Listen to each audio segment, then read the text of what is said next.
గిన్నొద్దులు ప్లాట్లు చేయాలంటే ఏముండే అధికారుల దగ్గరికి పోయి దీనికి ఇంతకు చేయనిక పర్మిషన్ ఉందా లేదా వస్తుందా రాదా అని ఆలోచించుకొని అన్ని పర్మిషన్లు వచ్చినాకనే ఇంటర్లు స్టార్ట్ చేసేటోళ్ళు.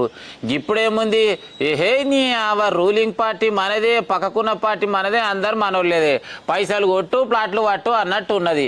ముచ్చటేందంటే రంగారెడ్డి జిల్లా మహేశ్వరం నియోజకవర్గం నాదర్గూలు చెరుకట్ట కింద అడ్డగోలిగా మరి ఏదైతే చెరుకట్ట కింది పొలం ఉన్నది కదా, ఇక వెంచర్ చేస్తురు, మొత్తం ఆగమాగం చేస్తురు.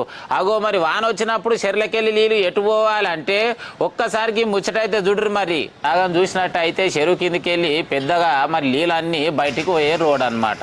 కానీ అప్పట్లోకి ఒక్క ఇల్లు లేకపోతే నీళ్ళన్నీ డైరెక్ట్ వెళ్ళిపోయి వాగులో పొట్టి వెళ్ళిపోతుండే. ఇప్పుడు కాలనీ మొత్తం డెవలప్మెంట్ చేసి చిన్న చిన్న పైప్ లైన్లు వేస్తే నీళ్ళు ఆడికి వెళ్ళిపోతాయి.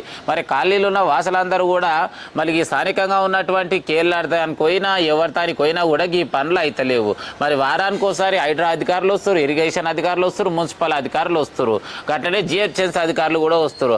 అయ్యా వచ్చిపోవడం ఉందా, ఏమైనా చేసేది ఉందా? మరి చూసిరు కదా, మరి ఏది ఏమైనా కూడా ప్రతిసారి హైడ్రా అధికారులు, ఇరిగేషన్ అధికారులు, మున్సిపల్ అధికారులు వస్తున్నారు, చూస్తున్నారు, పోతున్నారు. మరి ఇంతకు ఈ నీళ్ళు పోయేటట్టు సౌలభ్యం చేసేది ఉందా లేదా? నామ మాత్రమే వచ్చిపోకన్నా అని చెప్పేసి ప్రజలు అంటున్నారు.